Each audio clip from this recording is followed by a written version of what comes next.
Hello everyone, I hope you're doing really well. Welcome to part 4 of me, Gary Waterman, reading my arrest statement in relation to this international government fraud. It is the 23rd of December 2025. What we've done over the last 3 videos is look at what led up to my arrest, some of the events that happened.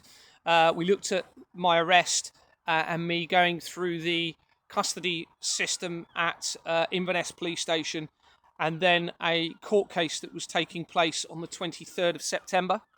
Somebody has said, well, Gary, why are you only now exposing this now you've been arrested? I've been exposing this since 2022, everybody, okay? My arrest is a result of them targeting me because of my continued exposure, according to the all of the evidence that I've got. And we were looking at a petition that I received when I was in this particular first court date. And the petition had the name of Alison Mackenzie.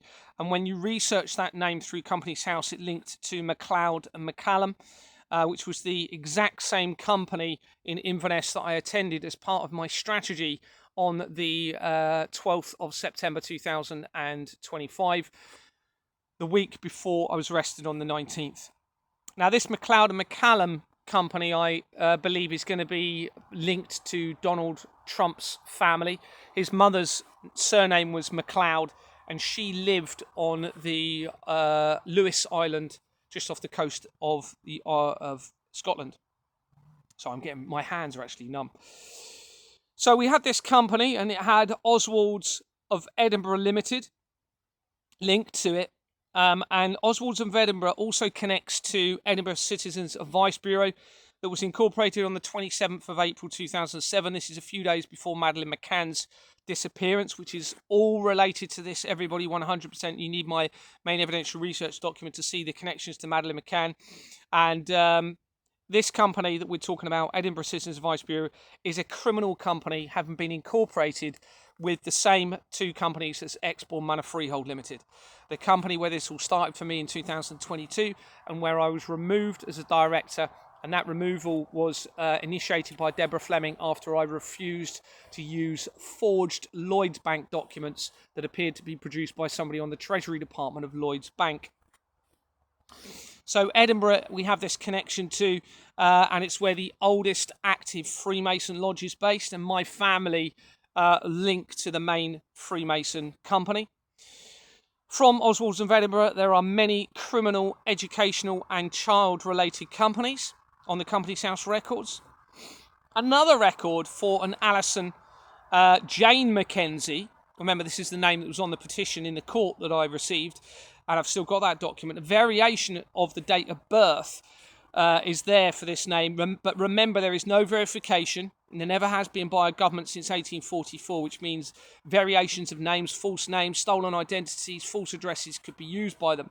But this record connects to Conflict Resolution Education Sheffield Schools Training, where they had been appointed for less than a month. The company was incorporated in 2006. Christine Love connects this company to Sheffield Citizens Advice Bureau Debt Support Unit, which makes a further connection to the Citizens Advice companies, which have all been centralised to this international government fraud as a way of stopping it being exposed early.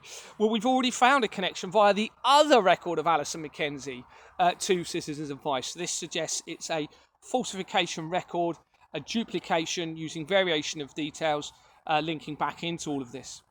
Gillian Patricia Hind connects Conflict Resolution Educational Sheffield Schools Training to National Association for Voluntary and Community Action that was incorporated at an important year of 1991 as the information occurred of the falsified prophecies, including David Icke coming out and saying the world would be devastated by earthquakes and tsunamis, and he is linked from at least 2 different angles into the intelligence agencies. The directives for this company connect to many Citizens Advice Bureau companies, including Criminal Isle of Wight Bureau, where Deborah Fleming had been the NHS CEO. And she obviously was the one initiating my removal from Exbourne Manor Freehold Limited as director after I refused to file the forged Lloyds Bank documents. Well, Rebecca Catherine Shaw connects National Association for Voluntary and Community Action to Lloyds Bank Foundation for England and Wales, where they were appointed in 2018, and they resigned in 2024 as I continued my exposure. This company is the exact same company shown in the research of Aisha Hart from God FM, as shown later in this statement, and was incorporated in 1985. And God FM becomes relevant to my time in prison. It connects immediately to the fraud by the addresses on its incorporation document, and page 22 onwards shows various companies, including Manchester Chamber of Commerce, and Chamber of Commerce companies now confirm pretty much they're all centralised to this criminal network. Okay, but it also has various EMI companies. Well, EMI refers to Electronic and Musical Industries. It was acquired by Universal Music in 2012, the same year that CERN discovered the Higgs boson or God particle. And less than 3 months before that, Jeffrey Epstein had held a meeting with Stephen Hawking and CERN scientists. It's all relative, everybody. Universal connects to important areas in my research through Companies House, including the apparent, obvious now, collaborative deception of the attacks on the 7th of October 2023 in Israel. It also links almost immediately into the research of the Manchester Arena bombing as well, leading into the research of the leader of Qatar, who was educated in Sherborne in Dorset, and he owns a large share in the Canary Wharf building, which is a massive part of this as well, linking back into Margaret Thatcher and lots of other evidence that's being acquired. Now, my wife's employee is linked to Sherborne. Remember, the leader of Qatar was educated in Sherborne, and the research via my wife's former employee, Charles Sherwin, links immediately into the Virgin Foundation companies. Yep, Richard Branson. And the Virgin Foundation's also linked to Hillary Clinton and the Pizzagate scandal. Immediately from there, you have Virgin Management Limited on one of the incorporation documents for Hillary Clinton's company, and that links into the Pizzagate scandal and the apparent skinning of children alive in all of this. So we have this connection to EMI. Lloyds Bank companies are shown on page 40 of the Royal Foundation for the Prince and Princess of Wales on their incorporation document that connects almost all areas of the fraud, and I had acquired, as I've said, the forged Lloyds Bank documents during my inquiries at Exbourne Manor. Daphne Statham was appointed to National Association for Voluntary and Community Action in 1991, resigning at a key time in 1992. Okay, because you had the falsified prophecy evidence that I spoke about in 1991 and a lot of other stuff. The relativistic heavy ion collider was being built in New York at the time, but it led into 1992, obviously, and that's when the Catholic Church became a legal entity linking in, because it all links into the Vatican, this does, and the Companies House records started to become electronic. So this person connects to 11 companies, including Race Equality Foundation, the Mental Health Foundation, which has just cropped up again in my research to the serial killers in the United Kingdom, Social Care Association Limited, and British Association of Social Workers, in brackets, that was incorporated in 1970, which is the year before Charles became the Prince of Wales, where Companies House was based, that does the forgery, and it was the year before the World Economic Forum was started in 1971, which is all relative. Remember, the leader or chair of the World Economic Forum, within 3 days of me sending my evidence, announced that he was stepping back, and then he actually resigned on the same day that the Pope died in, I think it was April 2025, both 88 years old. So this connects quickly to the research of the Siemens helicopter crash with major areas of the fraud, and that links immediately back into Jeffrey Epstein via the Edge Foundation. And also you have very quickly linked their criminal United Nations companies that were started with the same companies as Exbourne Manor Freehold Limited. Another record for an Alison Margaret Mackenzie is connected to Southwest Mall and Iona Development, where they were appointed at a key time in 2017, which is when Donald Trump became the 45th president. And it's the year after the Pizzagate scandal became exposed. The company was incorporated in 2014 and has a registered address of Columba Centre.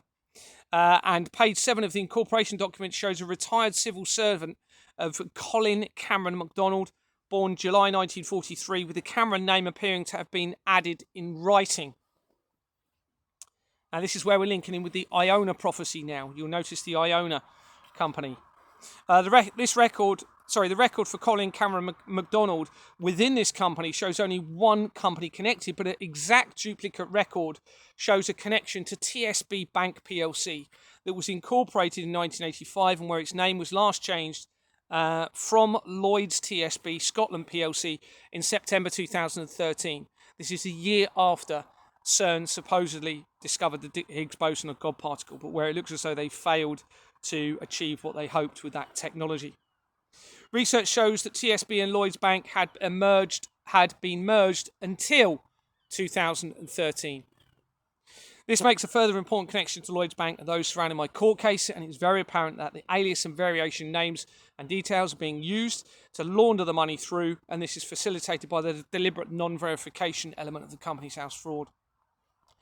On the 23rd of September 2025, the day of my court appearance, an article appeared with the Inverness Courier stating that a Sheriff David Harvey had committed me for further examination and remanded me, having made no plea. I was given no opportunity to plea and was remanded after they were going to offer me bail, but refused based on the non-molestation order already mentioned. Research shows that Sheriff David Harvey had been appointed at Inverness Court in October 2022, as I was escalating my inquiries at Exmoor Manor, and the exact same month when Pietro Parolin, who links to the prophecy of the popes, was involved in an interfaith meeting. There's links all the way through my statement proving this, and this has been sent, remember, to various organisations, including the legal team at Inverness, and various police organisations, Keir Starmer's office, and many other high-profile MPs, including the Home Secretary. A Companies House record, and this is thanks to somebody else identified this. Scotty, thank you so much for this.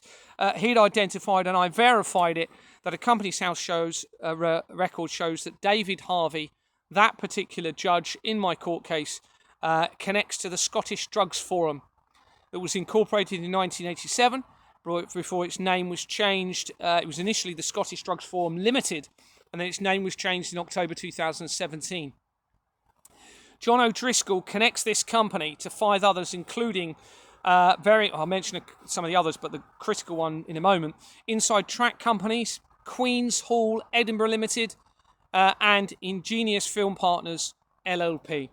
With Ingenious Film Partners 2, LLP, being on page 40 of the Royal Foundation, of the incorporation document of the Royal Foundation of the Prince and Princess of Wales, that links almost all areas of the fraud. And that exact same company links to the research of those that I grew up with in Kent, namely Emma Ayling, whose name was Lee originally, and she was the solicitor it was my friend's wife, basically, and I tried employing her, not knowing any of this at the time, to try and obtain the authentic bank documents for Exmoor Manor. It turns out she is linked straight there within one company from Ingenious Film Partners to LLP, which is on page 40 of the incorporation document for the Royal Foundation of the Prince and Princess of Wales. And there's a Monk's company on that document, which links into the research of the Iona prophecy and everything else that I'm exposing, and how this links into falsified prophecies. So this is all despite there being over 5 million registered companies. This shows that the legal process against me is completely compromised and should be discontinued immediately, and the measures suggested in my main evidential research document implemented without delay to protect humanity and, in fact, I believe, creation itself moving forward. This, along with many other examples, shows that as I've exposed the fraud, people appear to have been specifically positioned to continue the criminal agenda. Although I have shown the links in this information, I produced a document showing this evidence as item exhibit GW14.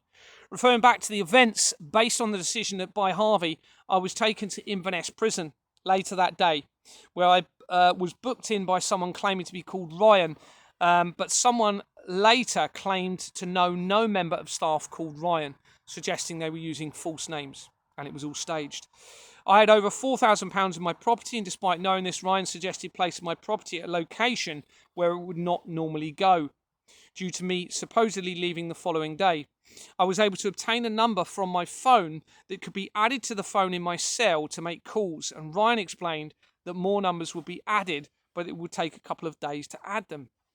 As I was exposing the fraud, and there have been multiple infiltrations on my mobile phone, and this included contacts being deleted from my phone book, meaning when using my main platform of WhatsApp, which they've now removed completely, I could only see the numbers, making it difficult to respond. My phone provider was Voxy, which is part of Vodafone, and I'd already identified that they were part of the centralised government fraud, along with all other mobile phone companies. In fact, I submitted an online report to Dorset Police regarding the infiltration on my phone on the 1st of August 2025 with reference ROC 23070-25-5555-IR04, and I had received no response to this, like most of the others. I produced a copy of this report in evidence as item GW15. I've been in contact with someone identifying themselves as Aisha Hart from God FM since the 24th of August 2025. So this is about 3 weeks prior to my arrest, and she had appeared incredibly kind and supportive, even supplying her home address and personal details to me so that I could go to hers if necessary. Aisha's number was one of the first in my phone's contact list, but I was told that I was not allowed to go into my WhatsApp messages where the address was held by the prison staff. I was taken to prison cell number 2, I believe, on the first floor of a wing which had 3 floors. I was informed that due to my career in the police, I would be separated from the other detainees for the night, but if I came back, I may be integrated among others. I tried to use the phone in the cell to repeatedly call Aisha to try and obtain a bail address, but it didn't seem to ring like normal, and there was no answer each time. This was highly unusual, as I have checked, and Aisha had been in contact with me practically every day every day, including after my arrest, where she had left a message to phone her if I need help. And she had sent further messages right up until the 22nd of September 2025, when I first attended court, before suddenly they stopped until the 27th of September. We'll come to it in a minute. I used the tannoy in the cell to ask for access to my mobile phone in the presence of the prison officers to be able to use another or be able to use another device, as I was concerned the cell's phone was on a looped system preventing the call deliberately. And of course, all I was trying to do was obtain a bail address, because they'd refused my home address, even though they'd accepted it previously, so I could get the bail. This resulted in a heated exchange with Ryan at the entrance of my cell, with others present, and where he ended up becoming agitated and left for several minutes, appearing to want to discuss my concerns with others who I now suspect were directing and controlling him. Ryan returned, and it was apparent that he was very anxious in his speech and expressions, and this resulted in him almost becoming angry at me and saying, "Well, take me to court," after I was explaining everything. Despite all of this, at no time did Ryan say that there was another device that I could use to try and make a call, despite the next day someone else identifying a communal phone near to my cell that could be used. It was becoming overwhelmingly apparent now of a collaborative conspiracy against me. The evidence is building all of the time.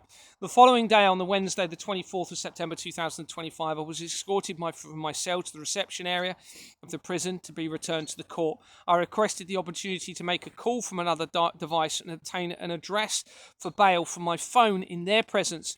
And due to the issue of the cash property, I requested that it was counted in my presence before I was transferred to the court. These requests were all denied, and I still had no bail address. I now know this was all deliberate. Now, the money side of things is important, because this supports the fact that they were thinking I might not actually ever get out of this situation, and it gave them the ability to steal the almost £5,000 that I had in my property at the time by not putting it in a location where it should be, and then refusing for it to be able to be counted afterwards at this time.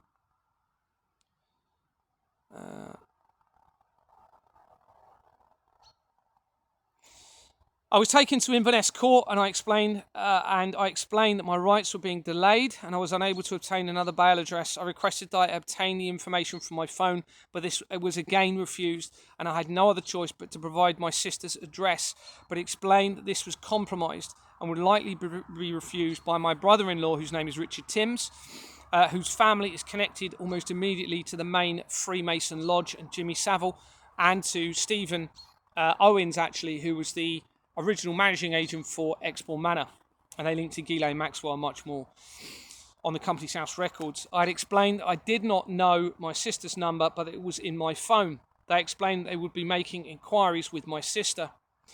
This is really important. I was placed into a holding cell, and someone came in and allowed me access to my sister's number from my phone, but denied any other information. All right, even though I had an address on there which would give me bail that day, despite me explaining that I could provide a more suitable bail address. I believe this was, I now know this was planned as a sinister agenda against me. Whilst waiting, a person claiming to be another detainee was placed into the same cell with me with no other explanation and without my consent. He had scars all over his head and a cord around his neck with a crucifix on, and started talking about Jesus having converted him from being a drug addict before offering me what he claimed to be a mint from a sealed packet that he had in his pocket. I took one and wasn't thinking, but I actually believe this was divine intervention, put it into my mouth, and after a while it started to taste unusual after a few minutes, so I decided to spit it discreetly into a cup, and I don't believe he saw me do that. We engaged in a conversation regarding the prison phones, and he tried to convince me that they were not compromised. He left the cell once and then returned, and at some point offered me further mints, but I declined because my brain realised what this could be. I knew full well a detainee like that would not have been allowed the items he had in his cell, and I now suspect he had been positioned as an actor and possibly to get me to end my own life through poisoning myself as a desperate measure before they committed me to prison unlawfully to possibly take my life there instead. On returning to the court, as I expected, they explained that they had spoken to my brother-in-law, who had refused to allow me to use the address for bail or correspondence, and again I was refused the ability to obtain another address or number from my phone, despite numerous requests. I requested the ability to immediately show the footage of my initial arrest to provide any evidence of an unlawful arrest, but this was refused again. I was remanded back in prison and told I'll be back in court the following week for a further bail hearing, but no date was given for this, which I found suspicious. It was clear that this was all staged to prevent my freedom, and I had to consider that even more sinister action was being planned against me, as my evidence was directly linked to Jeffrey Epstein and Max Clifton, who died whilst in prison, and where there was speculation they may have been murdered. I had still not been interviewed, remember, despite requesting to be several times, and had not even had the ability to enter a plea in relation to me disabling the cell tower. It was very apparent that they were trying everything to avoid my release or securing my evidence of the larger crimes through their system. I was conveyed back to Inverness Prison and informed that there was other communal phones that I could now use to make a call, and was advised to make any further requests on a request form rather than on the tannoy, and to give these forms to the prison staff before 9 a.m. each morning. It was apparent that this was a further method being implemented to prevent any continuity of accountability or liability by preventing that direct interaction with someone that I could identify and potentially recognise later. And this would have removed the accountability of what they were potentially planning with me. I was informed again that further numbers would take days to be added to my phone, but was aware of my rights appearing to be deliberately delayed and withheld to obtain a bail address. I continued to phone Aisha from the communal device, but it did not work again, and I suspected this was deliberate. Now, I've been able to speak to Aisha every time I'd called her previously. I made multiple requests to obtain other numbers and bail addresses from my phone in their presence, but this was continually denied. I was genuinely concerned that I was being unlawfully imprisoned, well, I knew I now was, or that they may even be a conspiracy to end my life. I requested a pen and paper and decided to start writing notes and a statement in my cell in the hope that if anything happened to me, it would be found. I was initially concerned that it would be taken, so hid the statement under a table in my original cell and placed a request form under my door that night to obtain more numbers from my phone and access a bail address from my phone. I produced a copy of this statement, which I managed to obviously get out, and notes in evidence as item GW16 as an exhibit. At around what I thought was 9 o'clock on the morning of the Thursday, the 25th September, I made further requests in a tannoy that were ignored to obviously get another bail address. I was running out of options, so I decided to take drastic and risky action by trying to get the other detainees to notice and remember me, and therefore make it as difficult as possible for any plans to silence me to succeed. At this point, I genuinely felt that I was safer amongst the other prisoners, I put detainees, by exposing my evidence with them, so started shouting through my cell door as loud as I could, something similar to, "I am Gary Waterman, a former UK police constable, and I have irrefutable evidence of government fraud involving the police and prison service, and that deliberately facilitates the abuse, torture and murder of children, the most innocent of all. I suspect you are all being unlawfully imprisoned. I want to come amongst you and help you.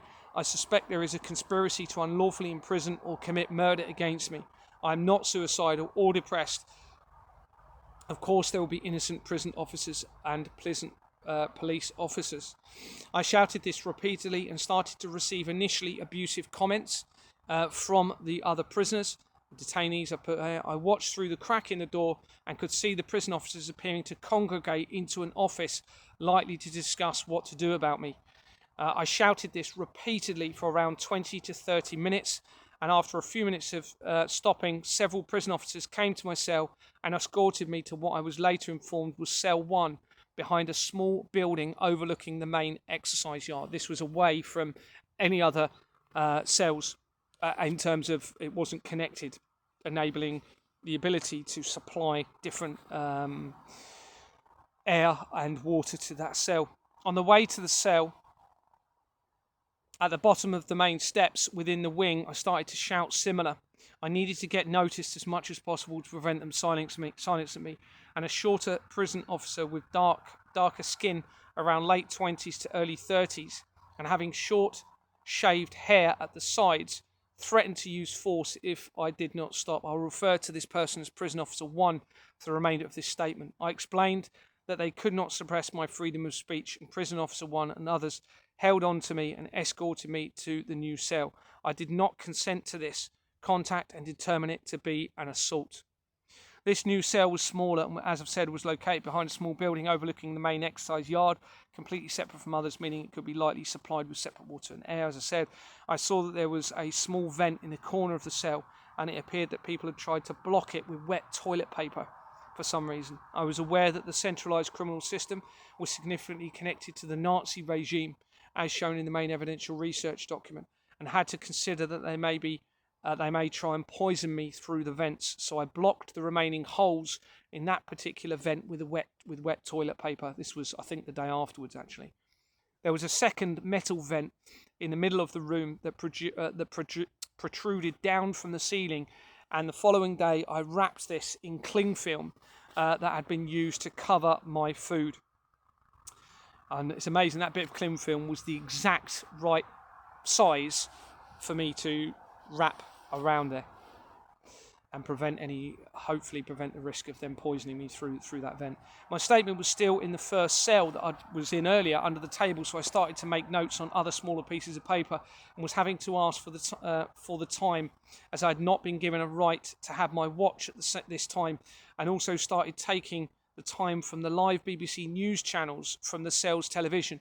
Now, initially that television wasn't working when I went in there, and I had to make a complaint, well, not a complaint, but mentioned it, and they got it going. At some point, I made a point of mentioning my hidden statement in front of 3 prison officers in the hope that it would not be stolen, and was later told they could not find it, so I had to repeat explaining its location, which fortunately resulted in me retrieving the statement so I could continue with it. At around 13:45 hours the same day, I received a letter apparently produced by Jackie McCauley explaining they intended to continue my segregation from the other detainees, and explained that I had opportunity to respond to this. The letter was timed at 7:53 hours that day, suggesting it had been earlier that I had shouted from my cell, although it didn't seem like it. The timing's unusual. Why would they have produced a letter of segregation before I was shouting, where they knew I had to be segregated, unless they planned it? I'm sure it wasn't that early.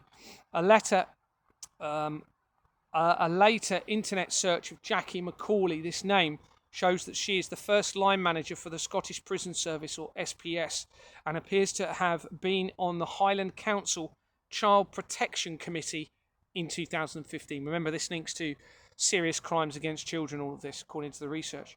Companies House shows that a Jacqueline McCauley, one letter different, okay, one had two C's, I believe. Yeah, one had two C's, connected to a company, to company records, including MPS Controls, in brackets Northants Limited, that was incorporated in November 2008 and dissolved in 2018, as Gordon Bowden has been exposing the non-verification element of the Companies House fraud relating to Stanley Davis Group companies. And Stanley Davis Group is shown on the incorporation document for this company. MPS appears to possibly relate to military provost staff who handles custodial duties of military personnel. This record for Jacqueline Ellen McCauley also connects to Maudsley Developments Limited, that was incorporated in 1999 and is a criminal company with Michael John Hope of the London Law Agency on its incorporation document. This is a name that features right through the research, and the London Law Agency links to the case of Madeleine McCann, it links to Keir Starmer and other key areas in all of this. Okay, that's been just over half an hour. Thanks very much. Please come back for part 5. Take care.